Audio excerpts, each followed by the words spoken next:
জিয়া সরকার বাংলাদেশ থেকে যখন ভারতে পালিয়ে গেছিল, তারা মনে করেছিল সংখ্যালঘু বাংলাদেশ শান্তিপ্রিয় রাষ্ট্রের মধ্যে সংখ্যালঘু লেলিয়ে দিয়ে জঙ্গি সংগঠনের কিছু উগ্রবাদী জঙ্গি সংগঠন ইস্কন দিয়ে বাংলাদেশের এই 24-এর স্বাধীনতাকে তারা মনে করেছিল গর্ব করতে পারবে।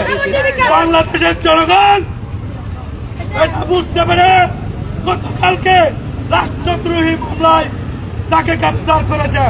আমি বলতে চাই, এই গ্রেপ্তার কোন ধর্মীয় নেতাকে গ্রেপ্তার করা নয়, এটা হচ্ছে জঙ্গি সংগঠন রাষ্ট্রের বিরুদ্ধে চক্রান্তকারী গ্রেপ্তার করেছে।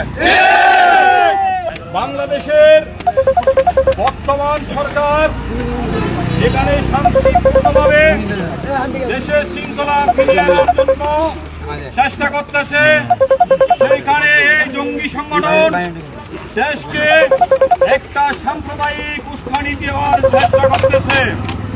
বন্ধুরা, সেটা ইস্কন আমাদের সনাতন ধর্মাবলম্বী না, সেটা হচ্ছে বাংলাদেশের স্বাধীনতা বিরোধী জঙ্গি ইস্কন লীগ।